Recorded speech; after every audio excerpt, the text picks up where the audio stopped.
Assalamualaikum warahmatullahi wabarakatuh. Dulur-dulur, ketemu meneh ngene channel paling atraktif, paling keren sak jagat akhirat. Tunjuk poin rek, ojo lali rek iku dicantumkan karena sing sing liyane gurung ketemu. Ilang dibabat ambek apa? Dibabat ambek sapa gak ngerti. Sing gak seneng ambek aku niki. Iki mau sampean tuh istiqomah ketika melihat wingi bengi iku digelar debat cawapres ono Caimin ono Gibran terus ono Mahfud MD ya iki ning JCC Jakarta seru. Ning ngene beberapa lokasi itu digelar nobar nonton bareng. Cuman aku diundang Cak Abron gak iso teko Cak Abron ning Surabaya, aku kebetulan iki ning Surabaya kepengen ketemu aku ning Cak Abron ning Surabaya, aku ning Jakarta. Iki mau keliling daerah bagaimana delok responnya masyarakat setelah melihat noper lah, noper cawapres, debat cawapres wingi bengi. Intinya dulu mereka merasa surprise, respect, gak menyongko bahwa Cak Imin ternyata bisa mengkick balik Gibran. Gak hanya Cak Imin, tapi Mahfud MD juga punya catatan menarik. Dia juga bisa mengkick balik, menendang balik Gibran. Ini contoh menarik. Bagaimana ketika Gibran mencoba memasang jerat tentang istilah yang dia dikuasai sebelumnya. Istilah yang dikuasai seperti halnya dia melakukan jeratan saat debat capres pertama. Nah, tak kan nih. Dia takut mengenai Cak Imin bagaimana soal lithium virus sulfat. Anda kan 01 kan juga menggaungkan soal program lithium virus sulfat yang dikendungkan oleh Tom Lembong. Lihat Dino, yang gue cerita nih. Tom Lembong itu adalah mantan pembantu nih Pak Jokowi termasuk sing nulis pidato nih. Terus mulai tahun ini Tom Lembong gabung dengan Timnas Amin. Nah, balik lagi soal lithium virus sulfat. Caimin nggak mau singkatan-singkatan itu harus jelas. Ini apa maksudnya? Dan Caimin yakin bahwa yang dikuasai, yang dihafal oleh seorang siapa itu Gibran itu hanya soal itu. Makanya dia ngomong, ini bukan soal ini duduk tanya jawab nih kelas SD, bukan soal TTS. Oh, iki jawaban iki, pertanyaan iki. Gak, ini adalah debat kandidat calon pemimpin, calon wakil presiden, calon pemimpin di masa mendatang. Makanya, sing perlu diungkap adalah kebijakan-kebijakan yang dia kuasai, yang nantinya isok diterapna. Nah, iki baru Caimin sampai mantap luar biasa. Sampai Gibran itu ngamuk-ngamuk dengan ngotot bilang, "Loh, Caimin, nek gak ngerti tak kandani." Bukan soal gak ngerti, iki gak bener. Caimin gak mau, gak gelem masuk jebakan soal soal lithium virus sulfat. Dulur, Gibran kekeh bahwa hilirisasi nikel itu tetap dipertahankan. Kenapa? Dia merasa yakin inilah salah satu program andalan. Iku mau dulu-dulu mulai sam Gibran itu gak paham hilirisasi nikel ikulah hancur lebur. Siapa yang diuntungkan? Pabrik nikel iku sing dimiliki yang tersebar di daerah Indonesia. Pemiliknya adalah Cina. Ketika diproses jadi nikel dibuang diekspor ke Cina. Memang tercantum ekspor sekian, wah gede. Tapi sing untung siapa? Pemilik pabrik, wong Cina dulur. Wong Cina sing untung paling gede. Terus rembesane ngene karyawan ya, sampe ndelok dhewe. Ya apa karyawan lokal dibayar yang kalah jauh gajinya dengan karyawan-karyawan teko Cina.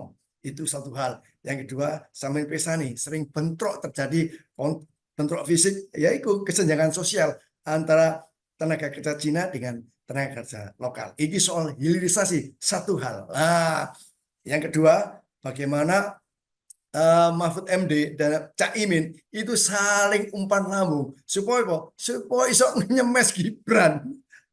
Sampai sampai titik ini tengeri bagaimana ketika Cak Imin menanyakan atau Mahfud MD juga saling bertukar pertanyaan. Apa Cak Imin? Ini kan menurut sampai ini apa? Soal ketahanan pangan, terus soal pengadaan pangan, terus bagaimana dengan food estate yang sekarang ini dijalankan oleh rezim Pak Jokowi? Jawab ya dulur, keduanya sepakat bahwa food estate itu adalah program kegagalan Pak Jokowi karena apa? Sudah menghabiskan uang 108 triliun rupiah dan proyek ini dipimpin oleh Menteri Pertahanan eh, Prabowo Subianto yang juga menjadi capres pasangan Gibran bin Jokowi. Jadi sampai Pak paham saiki bagaimana program food estate akan dilanjutkan oleh Gibran kalau dia menang. Bayangkan, iki program wis pernah dilakukan dicoba oleh Pak Harto di zaman itu. Kemudian dilanjutkan diteruskan sampai Pak SBY juga gagal. Lah saiki Pak Jokowi opo alasannya kok melanjutkan program food estate.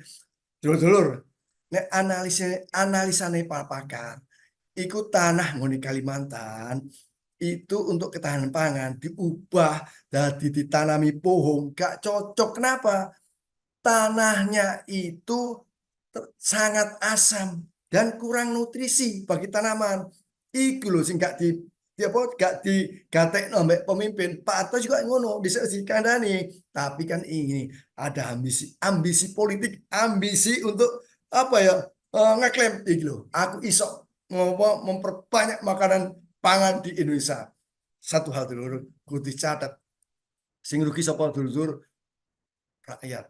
Rakyat yang menempati tempat di mana food estate dijalankan. Tanah adat juga hilang, rusak lingkungan, semuanya rusak sampai waktu zamannya Pak Harto. Bagaimana lahan gambut itu mengering, terjadi kebakaran hebat yang membuat negara-negara ASEAN komplain terhadap Indonesia. Nah, Pak Jokowi, mohon maaf Pak Jokowi, sampai tetap ngotot food estate dilanjutkan.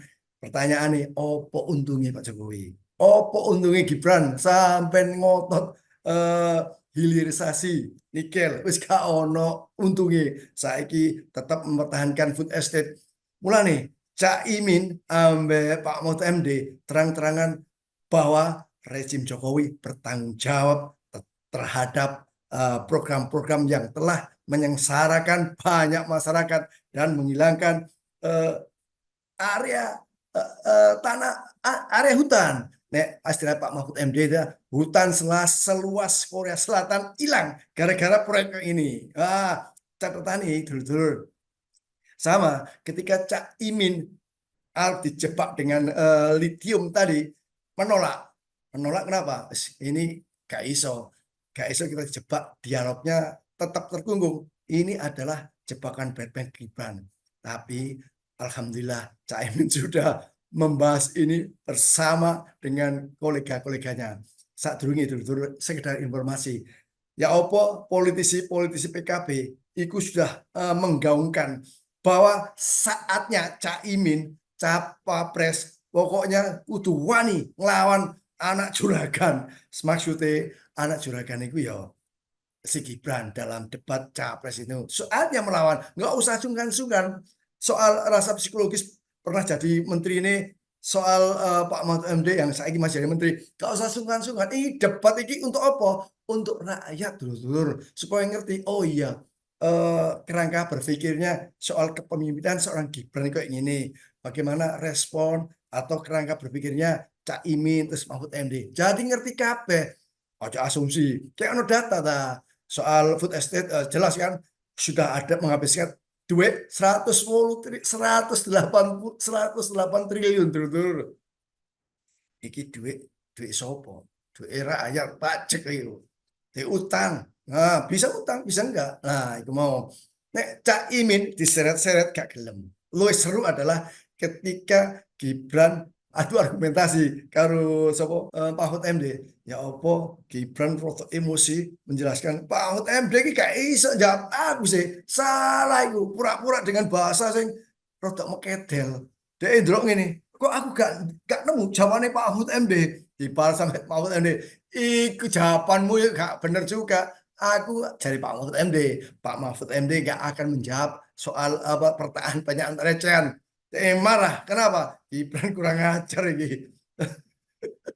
Tadi memang sudah waktunya memberi pelajaran kepada mereka yang arogan, mereka yang semena-mena. Nah, iki Caimin ini balik ngomong, kita itu bernegara, itu harus kebijakan itu harus mengedepankan etika.